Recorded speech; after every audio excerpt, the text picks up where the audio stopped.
Welcome to pioneer. ഇന്ന് നമ്മൾ നോക്കാൻ പോകുന്നത് ALP notification, assistant loco pilot notification railway പുറത്തുവിട്ടിരുന്നു. ആ നോട്ടിഫിക്കേഷനിൽ റെയിൽവേ വരുത്തിയ മാറ്റങ്ങളും അതുപോലെ തന്നെ എക്സാമിന്റെ ടെൻഡേറ്റീവ് ടൈം ലൈൻ റെയിൽവേ പുറത്തുവിട്ടിട്ടുണ്ട്. ആ ടൈം ലൈനുമാണ് നമ്മളിന്ന് നോക്കാൻ പോകുന്നത്. ആദ്യമായിട്ട് നമ്മൾ ടൈം ലൈൻ നോക്കുകയാണ്. ഏതൊക്കെ മാസങ്ങളിലാണ് എക്സാംസ് കണ്ടക്ട് ചെയ്യപ്പെടുക എന്ന് നമ്മൾ നോക്കുകയാണ്. ആദ്യം CBT 1 ഫസ്റ്റ് എക്സാമിനേഷൻ കണ്ടക്ട് ചെയ്യപ്പെടുന്നത് ജൂൺ ഓഗസ്റ്റ് മാസങ്ങളിലാണ്. ജൂൺ ഓഗസ്റ്റ് മാസങ്ങൾ 2024 CBT 1 എക്സാമിനേഷൻ കണ്ടക്ട് ചെയ്യപ്പെടാനായിട്ട് റെയിൽവേ പറഞ്ഞിരിക്കുന്നത്. Next second stage of examination CBT 2 വരുന്നത് സെപ്റ്റംബർ 2024. സെപ്റ്റംബർ മാസത്തിലാണ് CBT 2 എക്സാമിനേഷൻസ് കണ്ടക്ട് ചെയ്യപ്പെടുക. ആപ്റ്റിറ്റ്യൂഡ് ടെസ്റ്റ് ആണ് നെക്സ്റ്റ് വരുന്നത്. നവംബർ 2024 കണ്ടക്ട് ചെയ്യപ്പെടുക. നെക്സ്റ്റ് വരുന്നത് ഡോക്യുമെന്റ് വേരിഫിക്കേഷൻ ആണ്. നെക്സ്റ്റ് പ്രോസസ്സ് ഡോക്യുമെന്റ് വേരിഫിക്കേഷൻ ആണ്.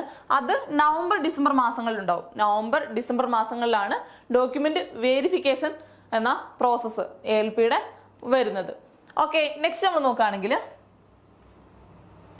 റെയിൽവേയുടെ മറ്റൊരു നോട്ടീസാണ് ഏജ് ലിമിറ്റിനെ ബേസ് ചെയ്തിട്ടുള്ള ഒരു നോട്ടീസ്.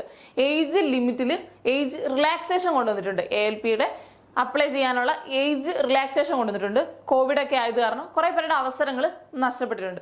ആ അവസരങ്ങൾ അവർക്ക് വീണ്ടെടുക്കാൻ പറ്റിയ അവസരമാണ് ALPയുടെ ഈ ഏജ് റിലാക്സേഷൻ റെയിൽവേ കൊണ്ടുവന്നിരിക്കുന്നത്.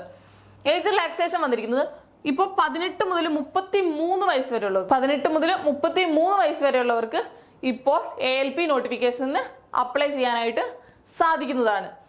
ഉയർന്ന പ്രായപരിധി നമ്മൾ നോക്കുകയാണെങ്കിൽ അൺറിസർവ്ഡ് കാറ്റഗറിക്കും EWSനും 2/7/1991 ശേഷം ജനിച്ചവർക്ക് അപ്ലൈ ചെയ്യാനായിട്ട് സാധിക്കും. OBC കാറ്റഗറി നമ്മൾ നോക്കുകയാണെങ്കിൽ 2/7/1988 ശേഷം ജനിച്ചവർക്ക് അപ്ലൈ ചെയ്യാനായിട്ട് സാധിക്കും.